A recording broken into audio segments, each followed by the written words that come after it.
Zee 24 तास एक पाऊल पुढे।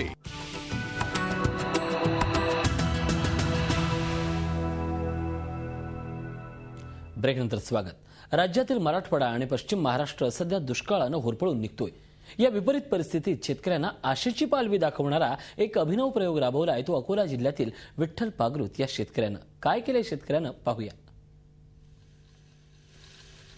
हे आहेत अकोला जिल्ह्यातील खरप गावचे प्रयोगशील शेतकरी विठ्ठल पागृत। यांनी आपल्या शेतीत केलेला प्रयोग राज्यातील अनेक शेतकऱ्यांना नवी दिशा देणारा ठरलाय। विठ्ठल यांनी आपल्या शेतात सांडपाण्याचं नियोजन करून आपलं शेत ओलिताखाली आणलंय। शेतात जवळून वाहणाऱ्या सांडपाण्याच्या नाल्यातून पाणी अडवून पाणी शुद्धीकरणासाठी शेतात फिल्टर प्लांट बसवून घेतलाय। एवढंच नाही तर पाण्याचं काटेकोरपणे नियोजन करून 10 एकरात संपूर्ण ठिबक सिंचनाचा प्रयोग केलाय। सध्या त्यांच्या ओलितांच्या 10 एकर शेतात टरबूज आणि पपईचं उत्पन्न घेतलं जातं। पहिले असं होतं की 4 पोते हरभरे किंवा 3-4 पोते सोयाबीन। आजची परिस्थिती एक पाण्यामुळे 10 पोते सोयाबीन 10 पोते हरभरे या परिस्थितीवर गेलो। या जमिनी सॅलिन ट्रॅक मध्ये जिथं पपई येत नाही तिथं आता आम्ही पपईचं पीक घेऊन राहिलो, टरबूजचं पीक घेऊन राहिलो। विठ्ठल यांनी आपली शेती म्हणजे एक प्रयोगशाळा बनवली आहे। या 10 एकरात त्यांनी सध्या पपई आणि टरबूज लावलेत। त्याबरोबरच टरबूज लागवडीसाठी त्यांनी मल्चिंग पद्धतीचा अवलंब केलाय। या दोन्ही पिकातून 10 एकरात त्यांना यावर्षी 10 लाखापेक्षा अधिक उत्पन्नाची अपेक्षा आहे। विठ्ठल यांनी कल्पकतेच्या जोरावर पाण्याचं योग्य नियोजन करत फक्त 25% पाणी वापरून हे शेत फुलवलंय। पपईचा मला या 2 एकरातून जवळपास 2 ते 2.5 लाख रुपयाचं उत्पन्न झालेलं आहे। टरबूजचं उत्पन्न मला 5 ते 6 लाख रुपये अपेक्षित आहे। सध्या राज्यातील अनेक शहरातील सांडपाण्याच्या व्यवस्थापनाची मोठी समस्या आहे। जर यात सांडपाण्यावर प्रक्रिया करून ते शेतीत वापरलं गेलं तर सांडपाणी व्यवस्थापन आणि शेतीच्या सिंचनाचा मोठा प्रश्न सुटू शकतो। त्यामुळेच विठ्ठल यांचा हा प्रयोग सध्याच्या दुष्काळी परिस्थितीच्या वाळवंटात शेतकऱ्यांसाठी हिरवळ निर्माण करू शकणारा आहे।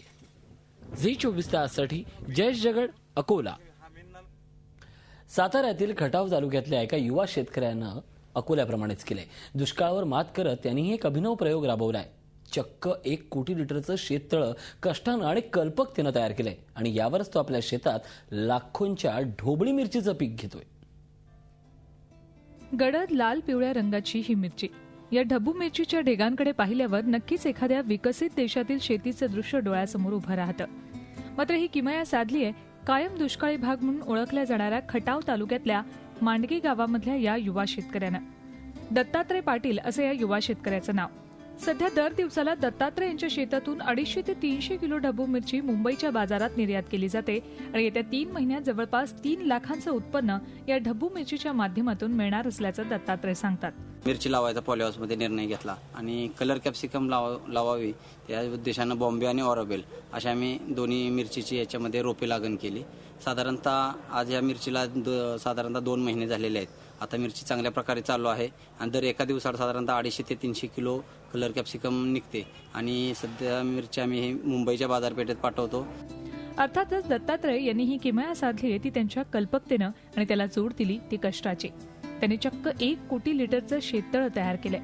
कृषी पदवीधर असलेल्या दत्तात्रय यांनी पाणी साठवण्याची गरज ओळखून विविध ठिकाणी साठलेलं पाणी पंपाच्या साहाय्यानं खेचून शेततळ उभारलं। यावर्षी पाऊस झाल्या जे डोंगराचं पाणी सगळं वाहून एका नाल्यामध्ये खाणीमध्ये साठलं जातं नाना बंडिंगमध्ये। तेच पाणी आम्ही ताबडतोब त्या 1 ते 2 दिवसामध्ये पटकन उचलून टाकायचं। अशा पद्धतीने 3 ते 4 छोटे छोटे पाऊस झाले आणि त्याच्यामध्ये साठलेलं पाणी 25-25, 30-30 तासाचं असं साठवून आम्ही ते 200 ते 250 तासाचं पाणी साठवून घेतलं। त्यामुळे आता साधारणतः टँकची क्षमता 1 ते 1.25 कोटी लिटरची होती तर आज रोजी त्याच्यामध्ये 70 ते 80 लाख लिटर पाणी अजूनही आहे।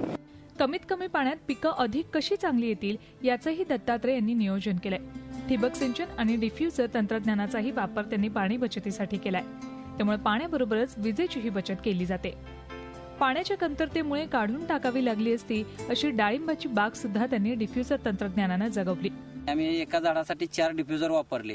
याच्यामुळे पाण्याची साधारणतः ठिबकने दिलेल्या पाण्याच्या 70 ते 80% बचत होते आणि एका डिफ्युजरला खाली 4 होल आहेत। वरून एक्सटेन्शन ट्यूब मधून आम्ही जे पाणी याच्यामध्ये टाकतो थेंब थेंब पडणारं पाणी 4 होलामधून खाली डायरेक्ट मुळीला मिळते। त्यामुळे याचे व्हिव्हायब्रेशन लॉसेस 0 आहेत। जे काही येते ते मुळे ह्याच्या खाली येतात। दिलेली पीपीएम मधील खतं आणि दिलेलं थोडंसं पाणी अगदी अर्धा लिटर 1 लिटर हेही या झाडाला मिळतं। दुष्काळी भागातील एका युवा शेतकऱ्यानं त्याच्या कल्पकतेच्या जोरावर आणि कष्टानं केलेली ही उपाययोजना प्रशासनासाठी नक्कीच पथदर्शी ठरेल असंच त्यांनी आपल्या कृतीतून दाखवून दिलंय। झी 24 ताससाठी साताऱ्याहून श्रीनिवास डोंगरेसह ब्युरो रिपोर्ट, मुंबई। खरं तर निसर्गानं कसं वागावं हे आपल्या हातात नाहीये, पण यात निसर्गाशी कष्टानं 2 हात करून सकारात्मक जगावं हे तर आपल्या नक्कीच हातात आहे। या बुलेटिनमध्ये इथंच थांबूयात। पाहत राहा झी 24 तास, एक पाऊल पुढे।